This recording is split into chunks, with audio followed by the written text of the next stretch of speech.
तेरे खुले खुले बाल घणी गच लागे सर मखा जूड़ा न करा करे।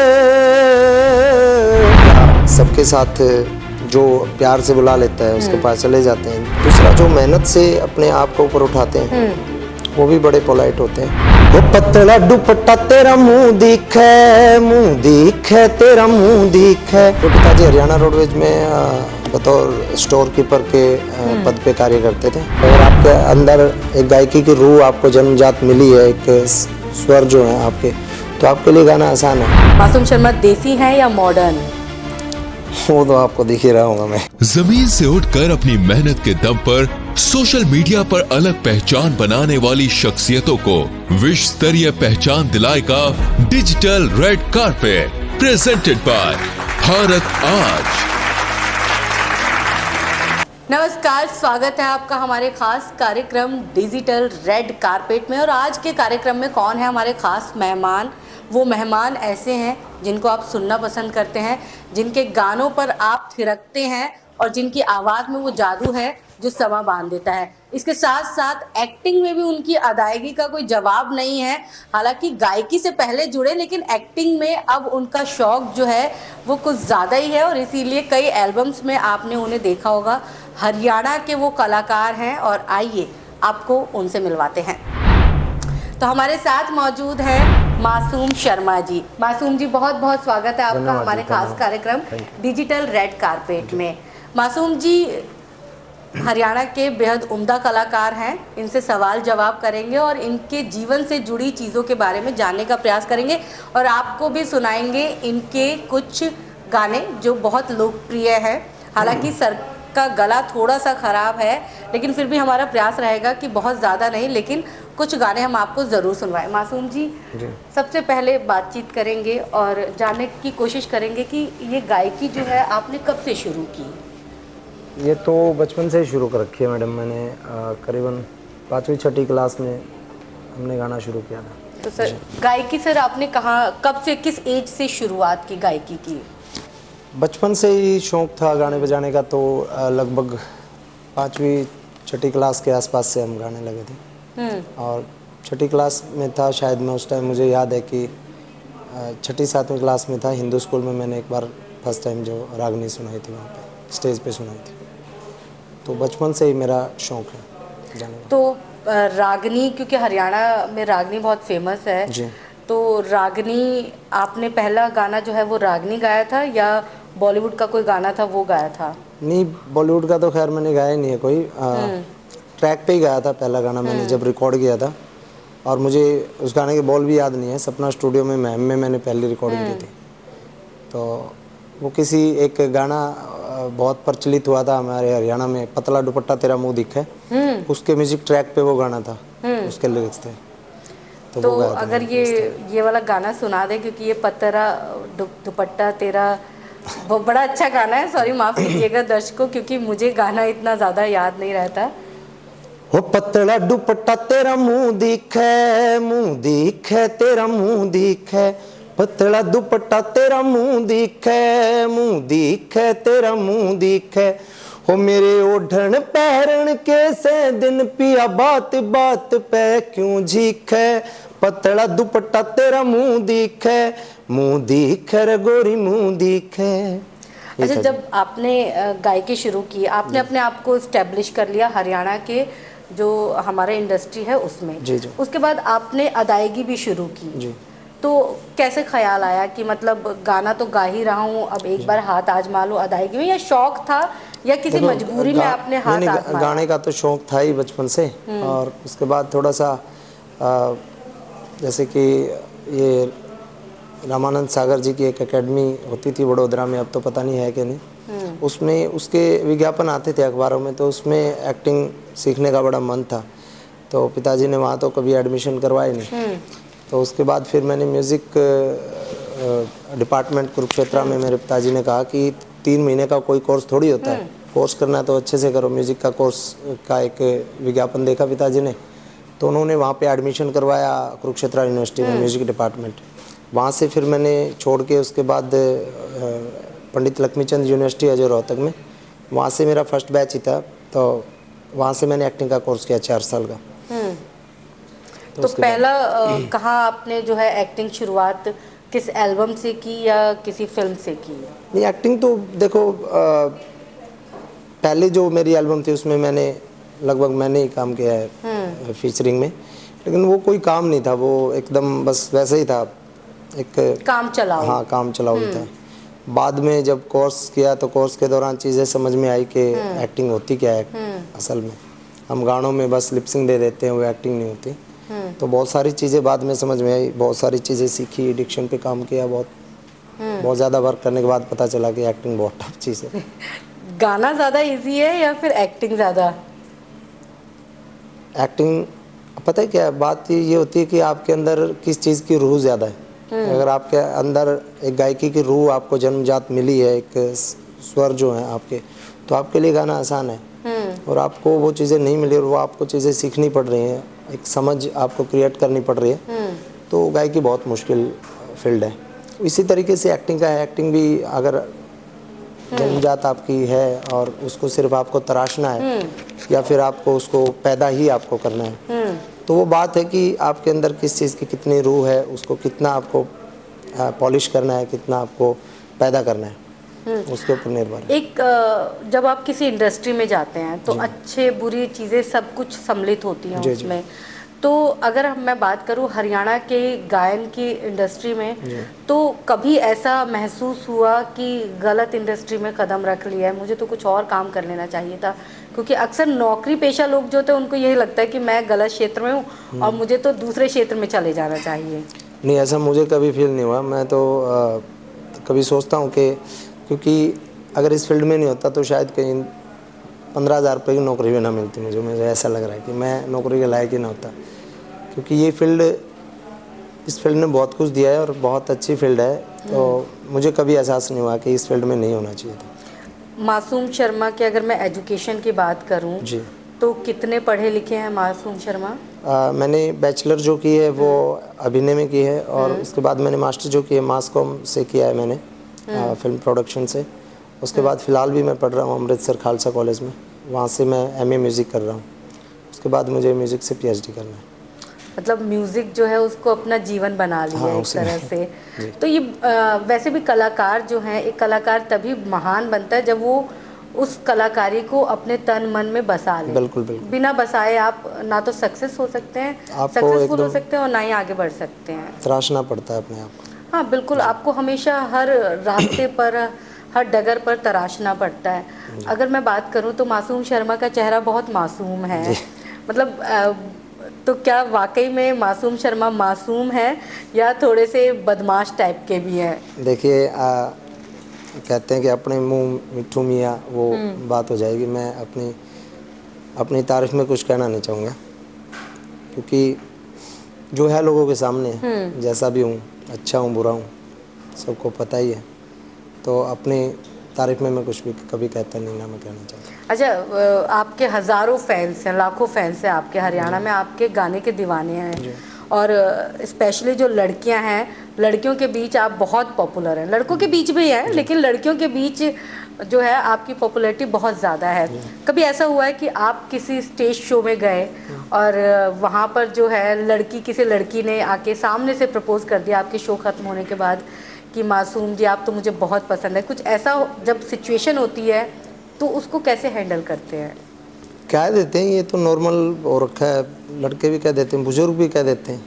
नहीं, लेकिन कभी कभी ऐसी भी सिचुएशन होती है कि कोई बहुत ज़्यादा क्रेजी होने लग जाती है। क्रेजी हो जाते हैं, हर तरीके की उम्र के लोग हो जाते हैं और लड़कियां भी हो जाती हैं और फीमेल भी मेल भी। उस चीज़ को ज़्यादा, क्योंकि बहुत टाइम हो गया इंडस्ट्री में, ये कुछ नया नहीं है, तो ज़्यादा उसको दिल पे लेते नहीं। तो मासूम शर्मा शादीशुदा है। हालांकि मासूम शर्मा जी को देख के कोई नहीं कह सकता कि वो शादीशुदा है, क्योंकि काफ़ी एज में अभी भी आप लगते हैं जैसे 23-24 साल का कोई लड़का जो है वो मेरे सामने बैठा हुआ है। और अभी हाल ही में आपको पुत्र रत्न की प्राप्ति हुई है, तो भारत आज की तरफ से कॉन्ग्रेचुलेशन है सर को कि आपको पुत्र रत्न की प्राप्ति हुई है। तो इनके थोड़े से निजी जीवन के बारे में भी जानेंगे। तो आपकी फैमिली में कौन कौन है? मेरी फैमिली में मेरे माता हैं, मेरे पिता हैं और उसके अलावा 3 भाई हैं, 3 भाभियाँ हैं, नहीं, 2 भाभियाँ हैं 3 हम भाई हैं और 3 बच्चे हैं। 3 मेरे बच्चे हैं और जो बड़े भाई के 3 बच्चे हैं और जो बीच वाले भाई हैं उसके भी 3 बच्चे हैं। और जॉइंट फैमिली है हाँ, पूरी? जॉइंट फैमिली है सारी। बहुत कम देखा गया है बड़ी कि- बहन है मेरी, उसकी शादी हो रखी है, वो सबसे बड़ी थी और मैं सबसे छोटा हूँ। बहुत कम देखा गया है कि हरियाणा में अभी भी जॉइंट फैमिली का कल्चर जो है वो अभी है, बचा हुआ है अभी थोड़ा। भी बचा हुआ है। और जॉइंट फैमिली जब होती है, एक साथ जब होते हैं तो उसका मज़ा ही अलग जी, होता है। तो मैं ये जानना चाहती हूँ कि आपके फादर क्या करते थे? मेरे पिताजी हरियाणा रोडवेज में बतौर स्टोर कीपर के पद पे कार्य करते थे और जब रिटायर हुए तो चीफ स्टोर कीपर के पद से वो रिटायर हुए। हरियाणा रोडवेज में उन्होंने अपना पूरा जीवन दिया है। और आज उनका बेटा जो है गायन के क्षेत्र में एक नया मुकाम जो है वो बना रहे हैं। गायकी के क्षेत्र में कोई ऐसा गायक जो हरियाणा का कोई ऐसा गायक हो जिसे आप बिल्कुल नापसंद करते हों? देखो, नापसंद की तो बात बोलनी नहीं चाहिए। माफ़ कीजिएगा, ये गलत शायद मेरा गलत सवाल था, क्योंकि इस तरह से सार्वजनिक मंच कोई पर बहुत शायद ये बुरा मान नाम भी जाए, नहीं ले पाएंगे, है ना।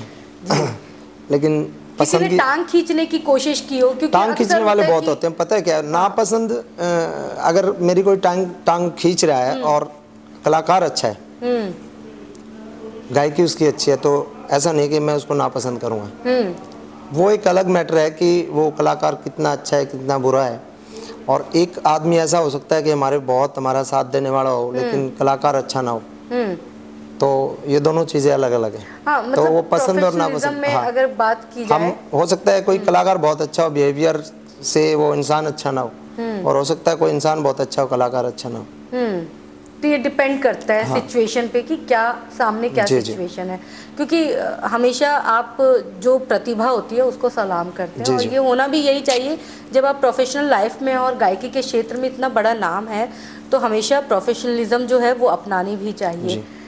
एक चीज़ जो मैंने आपके बारे में सुनी, आप थोड़ा सा लेट लतीफ़ हैं, हाँ, थोड़ा सा, क्योंकि ये मैंने सुन भी रखा है। नहीं, टाइम की पंक्चुअलिटी मेरे अंदर थोड़ी सी कमी है। ये शुरुआत से मैं क्लास टाइम से, मतलब टीचर्स से भी और सारी चीज़ों से ये मैं सुनता आ रहा हूँ। लेकिन जब आप प्रोफेशनल होते हैं, आप किसी क्षेत्र में होते हैं, मान लीजिए आपने अपनी टीम को टाइम दे दिया 12 बजे का और आप खुद 2 बजे पहुंच रहे हैं, तो वो नज़ीर थोड़ी गलत पेश होती है। ऐसा लगता है कि अरे यार, ये कैजुअली ले लेते हैं कि अरे यार ये तो टाइम पे तो है। ऐसा है मेरी इंडस्ट्री में, तो मेरा बना ही हुआ है कि भाई मासूम का भरोसा भी नहीं कि सूट पाओगे ना हुआ टाइम देके। तो मतलब अब आपने उसको अडेप्ट कर लिया है हाँ। कि ठीक है, कोई बात नहीं, अगर कोई नहीं, बोल हूँ रहा मैं है ऐसा, तो। थोड़ा सा टाइम की पंक्चुअलिटी नहीं है मेरे अंदर। तो क्या मासूम शर्मा इस पे वर्कआउट करेंगे या फिर मान लिया जाए नहीं, अभी कि तो जब मासूम 12 शर्मा साल ऐसे से चल रहेंगे? रहा है ये चीज़ें, तो अभी देखो सुधारेंगे चीज़ों को, खैर थोड़ा बहुत लेकिन सुधरने वाली नहीं है। सुधरने वाली अभी नहीं है। आपका जो है कोई फेवरेट गाना बॉलीवुड का पहले सुनना चाहूँगी, उसके बाद मैं 1-2 गाने और सुनूंगी आपसे। जो आपका फेवरेट गाना हो, और गायक का नाम भी बता दीजिएगा। बॉलीवुड का तो फेवरेट गाना फिलहाल आज टाइम के हिसाब से हाँ बदलते बिल्कुल, रहते हैं। वक्त के हिसाब से चॉइस भी बदलती रहती है। अभी एक गज़ल चली हुई है, वो गायक का नाम मुझे ध्यान नहीं है, वो बड़ी पसंद आ रही है मुझे कि खामोश लब हैं झुकी हैं पलके, अरे वाह, आपकी आवाज़ में सुनना दिलों में उल्फत चाहेंगे। नई नई है। खामोश लब हैं झुकी हैं पलके, दिलों में उल्फत नई नई है। खामोश लब हैं झुकी हैं पलके, दिलों में उल्फत नई नई है। भूल गया मैं थोड़ा कि कोई बात उसमें नहीं, लाइन है होता है कि अक्सर। जो खानदानी रईस है वो मिजाज रखते हैं नरम अपना, वो बड़ा तुम्हारा फेमस है लहजा, आजकल, शॉर्ट्स उसके मैं देखती हूँ। तुम्हारा लहजा बता रहा है तुम्हारी दौलत नहीं नहीं है। ये लाइन सुना दीजिए, खुश हो जाएंगे मेरे दर्शक। जो खानदानी रईस है वो मिजाज रखते हैं नरम अपना, तुम्हारा लहजा बता रहा है, तुम्हारा लहजा बता रहा है, तुम्हारी दौलत नई नई है। खामोश लब है झुकी है पलके, दिलों में उल्फत नहीं नहीं। जब मैं आपको सुनती हूँ, यूट्यूब पे सुनती हूँ, जी, जी। तो आपकी आवाज़ तो बहुत अच्छी है, बहुत अच्छी, उस पे मैं कोई सवाल ही नहीं कर सकती। लेकिन जब मैंने अभी आपका ये सुना, ये लाइन सुनाई आपने जी, जी। कि जो खानदानी रईस है, वो जहन में कहीं उतर सा गया। मतलब मैं शब्द शायद मेरे पास कम पड़ जाएं, हालांकि एंकर्स के पास शब्दों जी, का जी। भंडार होता है, लेकिन शब्द कम पड़ गए, मैं शब्दों में बयां नहीं कर सकती हूँ। Thank you. और मेरे दर्शक बताएंगे कमेंट करके, जब सर का इंटरव्यू रिलीज़ होगा तो कमेंट करके ज़रूर बताइएगा कि कैसी लगती है आपको मासूम शर्मा की आवाज़। आपका एक गाना है खुले खुले बाल। जी जी, अभी लेटेस्ट आया था कुछ। हाँ, 3-4 लेटेस्ट दिन। गाना है आपका। इसकी लाइनें मुझे याद सी आ नहीं रही। एक ही लाइन ध्यान आ रही है।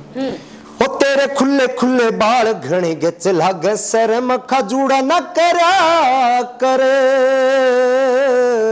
है तेरे खुले खुले बाल घणी गच लागे सर मखा जूड़ा न करा करे। अच्छा, अगर मैं हरियाणा इंडस्ट्री की बात करूं तो जी। किस एक्ट्रेस के साथ काम करना पसंद करते हैं आप? एक्टर्स तो अपने हरियाणा में तो बहुत कम है ही नहीं, मॉडल हैं उनके साथ अब काम।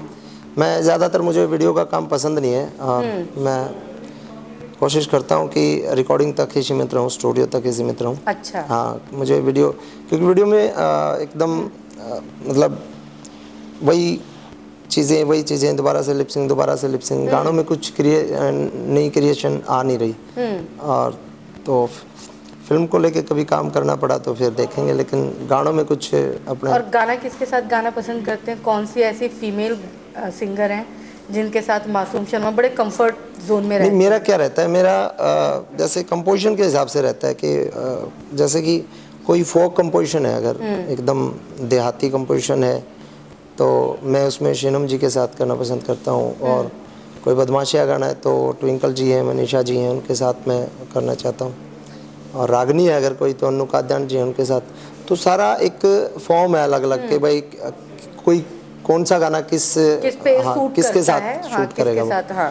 तो मैं तो अगर कोशिश सपना करता हूँ। चौधरी का नाम लूँ तो सपना चौधरी जी क्योंकि आपके के साथ बड़े मैं सारे काम करना, एल्बम हाँ है, मेरे उनके साथ काम किया, लेकिन वो गाती नहीं है, वो ज़्यादातर गाती कम है, गाती हैं लेकिन वो गायकी कम करती हैं। लाइव तो गा लेती हैं वो, स्टूडियो में कम ही गाती हैं। तो उनके साथ वीडियो आए मेरे, मैं काम करना अच्छा लगता है मुझे बहुत उनके साथ। मासूम शर्मा अभी राहुल गांधी की भारत जोड़ो यात्रा में भी शामिल हुए थे, और राहुल गांधी जी के साथ आपने सफ़र तय किया था। जी जी।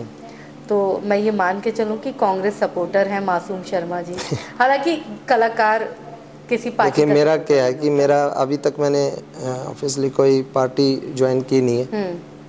और मेरा सबके साथ जो प्यार से बुला लेता है उसके पास चले जाते हैं, जो अच्छी इज्जत देता है हम उसको उससे ज़्यादा इज्जत देते हैं। अब राहुल गांधी जी का न्योता मिला था तो हम पहुँचे थे। और मेरे लगभग सभी पार्टियों में सबके साथ ताल्लुकात अच्छे हैं। अभी मैं बेटे का कार्यक्रम कर रहा हूँ जो 22 अप्रैल को, भगवान परशुराम जयंती वाले दिन। तो उस कार्यक्रम में भी मेरे ख्याल से सभी पार्टियों के सभी नेतागण पहुँचने वाले हैं। तो लेकिन वहाँ से कांग्रेस की तरफ से आपको न्योता दिया गया था तो आप गए थे, लेकिन देखिए, कोई एक अच्छा काम कर रहे हैं क्योंकि मैंने भी एक बार एक यात्रा डिज़ाइन की थी। मैं भी लाल चौक टू लाल किला एक तिरंगा यात्रा, साइकिल यात्रा करना चाह रहा था, लेकिन उस टाइम वो जम्मू कश्मीर का थोड़ा माहौल ख़राब हो गया तो वो नहीं कर पाए हम किसी कारणवश। तो अच्छा काम था भारत जोड़ो यात्रा, राहुल गांधी जी ने एक अच्छा स्टेप उठाया और अच्छा काम था उनका ये। तो बड़े करीब से जानने का मौका मिला, हालांकि ज़्यादा टाइम वक्त नहीं बिता सके, लेकिन कम टाइम जितनी भी देर वक्त बिताया आपने राहुल गांधी जी के साथ, तो उनकी पर्सनैलिटी को कैसे डिस्क्राइब जैसे कि मैं राहुल गांधी जी से भी बड़े करीब से मिला, अखिलेश जी से भी बड़े करीब से मिला, और बहुत सारे लीडरों से मैं मिला करीब से। तो यही है कि जो ख़ानदानी रईस हैं उनका मिजाज जो है नरम रहता है। मैंने देखने को मिला ये राहुल जी के, बड़े पोलाइट नेचर के व्यक्ति मुझे लगे। और दूसरा, जो मेहनत से अपने आप को ऊपर उठाते हैं वो भी बड़े पोलाइट होते हैं। बहुत सारे लोगों से मैं मिला हूँ, अखिलेश जी का नेचर मुझे बड़ा अच्छा लगा। तो हमारे हरियाणा में भी बीजेपी में संजय भाटिया जी हैं, बड़े बहुत अच्छे पोलाइट नेचर है उनका भी। तो बहुत सारे लोग हैं जिनको हम मतलब पार्टी से हम ये मतलब वो नहीं कर सकते कि ये अच्छा आदमी है ये बुरा आदमी है। पार्टी तो देखो हर आदमी कोई किसी से जुड़ा हुआ, कोई किसी से जुड़ा हुआ, वो अलग चीज़ है, लेकिन नेचर के हिसाब से हम देख सकते हैं भी किसका कि नेचर। राहुल गांधी एक अच्छे हाँ, मुझे अच्छा लगा। व्यक्तित्व के इंसान हैं। उन्होंने सीधी हरियाणा के बारे में ही बातचीत की मेरे से, तो मुझे अच्छा लगा कि एकदम क्या पूछा डायरेक्ट। उन्होंने हरियाणा के बस बारे में? हरियाणा में क्या किस तरीके की गायन शैली, किस तरीके क्या विधा चलती है, क्या किस तरह आप गाते हैं, जानने का प्रयास। भारत जोड़ो यात्रा का मकसद ही था कि जी जी भारत को जाने, और उन्होंने बारीकी से जानने के लिए तमाम लोगों को इनवाइट भी किया। जी जी आपका अब राजनीति से हटके थोड़ा सा आ जाते हैं हम एंटरटेनमेंट पर। जी। बिल्ली बर्गी गाना आपका बहुत अच्छा है, तो मेरे दर्शकों की डिमांड भी थी, और हमारे स्टूडियो में भी मौजूद बहुत सारे जो हमारे यहाँ के मेरा employee मैडम हैं। गला थोड़ा खराब चल रहा है, तो बस एक मैं गाना ये सुना दीजिए, उसके बाद रैपिड फायर शुरू करते हैं। हो गोरा गोरा रंग आंख बिल्ली बरगी, तोर ताली बानी लुक दिल्ली बरगी, हो मस्त मलंगनी रे लागे सुथरी, हुस्न गुलाबो कर फेर कर गया, कि मैं तो पजेबा का झनाटा उठ रहा, बाकी काला सूट कर कर गया, कि मैं तो पजेबा का झनाटा उठ रहा, बाकी काला सूट कर कर गया। ये आवाज खराब होने की वजह से मुझे बहुत बेस में गाना पड़ रहा है, मैं हाई में गाता हूँ। पड़ रहा है, लेकिन आप वो हम अपने दर्शकों को बता चुके हैं कि आपके गले में थोड़ी सी दिक्कत है, लेकिन आपका गाना बहुत अच्छा है। बहुत ऐसे सुनने बिना किसी म्यूजिक के, बिना किसी इंस्ट्रूमेंट के गाना सुनने में बहुत ज़्यादा अच्छा लग रहा है। रैपिड फायर शुरू करते हैं आप। मासूम जी से कुछ सवाल फटाफट अंदाज में। मासूम शर्मा नॉन वेजिटेरियन है या वेजिटेरियन? मैं प्योर वेजिटेरियन। मासूम शर्मा देसी हैं या मॉडर्न? वो तो आपको दिख ही रहा हूँगा मैं। नहीं, लेकिन फिर भी कोट पैंट पहनना ज़्यादा पसंद करते हैं या फिर गांव के पजामे कुर्ते में? मैं कोट पैंट पहनना पसंद करता हूँ, और मैं कुर्ता पजामा पहनना पसंद करता हूँ, लेकिन मेरा जो कुल मिला के मुझे जो लगता है, आई फील दैट मैं देसी हूँ। फ्री टाइम में समय बिताना किसके साथ पसंद करते हैं? फ्री टाइम में मैं खेतों में समय बिताना पसंद करता हूँ। कौन सा गायक ऐसा है जिसे मासूम शर्मा फॉलो करते हैं? हरियाणा का भी बता दीजिएगा और बॉलीवुड का भी बता दीजिएगा। हरियाणा में मेरे अजीज़ मित्र हैं, विकास कुमार जी हैं, राज मवर जी हैं, और राजू पंजाबी। इन सिंगर्स को मैं बहुत पसंद करता हूँ। और पुराने जो लेजेंड हमारे होते थे, उनमें से मैं भगत रामनिवास जी को बहुत सुनता हूँ, मास्टर सतबीर जी को बहुत सुनता हूँ, तो इनको मैं सुनता हूँ। ठीक है। मासूम शर्मा गंभीर टाइप है या हंसने हंसाने वाले? दोनों तरीके का शायद नेचर है। तो मतलब वो डिपेंड करता है कि सिचुएशन क्या है। सिचुएशन पे है। मासूम शर्मा को एक्ट्रेस में सबसे ज़्यादा कौन पसंद है? अगर मैं बात करूँ बॉलीवुड की या फिर हरियाणा, दोनों में से बता दीजिए आप। बॉलीवुड में मैं एक्टर और एक्ट्रेस का तो मैं कह नहीं सकता, मैं फिल्म के बारे में बता सकता हूँ कि मुझे शराबी फिल्म बड़ी पसंद है, और शराबी फिल्म के जितने भी किरदार हैं, अमिताभ बच्चन हो चाहे जया जी हैं, सब मुझे बहुत पसंद है। ठीक। और हरियाणा में एक्ट्रेस वाला दौर अभी तक आया ही नहीं है। चलिए ठीक है, लेकिन जब वो दौर आएगा फिर हम आपसे सवाल फिर बताएंगे काबिलियत के ऊपर। फिल्में देखना पसंद करते हैं या वेब सीरीज? मैं फिल्में देखना पसंद करता हूँ, लेकिन फिल्में भी काफ़ी टाइम हो चुका है, मैं बहुत बिजी शेड्यूल की वजह से बहुत दूरियाँ रही है मेरी फिल्मों से, लेकिन पुरानी फिल्में मुझे बड़ी अच्छी लगती है। अगर मौका मिले तो मतलब मल्टीप्लेक्स में जाके देखेंगे या घर पे ही लगा के फिल्म देख लेंगे? मल्टीप्लेक्स में जाने का मौका ही 4-5 महीने में एक बार मिलता है, मुश्किल से, वो भी कोई यार दोस्त ज़बरदस्ती दिखा दे। ठीक है। हिल स्टेशन पसंद है या समुद्र का किनारा? क्या? पहाड़ पसंद है या समुद्र का किनारा? पहाड़ पसंद। पहाड़ पसंद है। नरेंद्र मोदी पसंद है या राहुल गांधी? ये सवाल आपका थोड़ा सा ऐसा है कि देखिए, इस सवाल पे मैं ये कहूँगा कि अगर मुझे पॉलिटिशियन कोई पसंद है तो नितिन गडकरी मुझे बहुत पसंद है, और योगी जी मुझे बहुत पसंद है। योगी आदित्यनाथ यूपी के मुख्यमंत्री आपको पसंद है? चलिए, बहुत बहुत शुक्रिया Thank you. आपका इस पूरे कार्यक्रम में शामिल होने के लिए। Thank you. अब सबसे लास्ट में एक जो भी गाना आप दिल से गाना चाहते हैं, हमारे दर्शकों को सुनाना चाहते हैं, वो गाना सुना दीजिए और उसके साथ ही हम एंड कर देते हैं। दिल से क्या सुनाए, आवाज़ ख़राब चल रही है तो कोई एक गाना सुना दीजिए, आपके गाने के साथ एंडिंग हो जाएगी हमारी। एक मेरा भी लेटेस्ट एक गाना आ रहा है, वो मैं आपको सुनाता हूँ। रे फीम के बर्गी गाड़ी ले रहा काला कलर से शीशा पे, जिन्हें शौक जानते प्यारे हो वो ध्यान नहीं देंदा पीछा पे। अरे यार भी तेरे पापी से मखनाम ले दिए काफी से, और भीड़ पाड़ दे टोल तेरी आखा सायाली रे। जब दौर गोरखा काली हो कांधे पे दरी दुनाली हो, फिर फील तो आए जाव जान बदमाशा आली रे। जब दौर गोरखा काली हो कांधे पे दरी दुनाली हो, फिर फील तो आए जाव जान बदमाशा आली रे। Thank you. बहुत बहुत सुंदर। Thank you. इसी के साथ हम आपसे कहते हैं धन्यवाद, अलविदा। और आप हमारा देखते रहिए डिजिटल रेड कारपेट। अगले एपिसोड में अगले नए कलाकार के साथ आपकी करवाएंगे मुलाकात। दीजिए इजाज़त।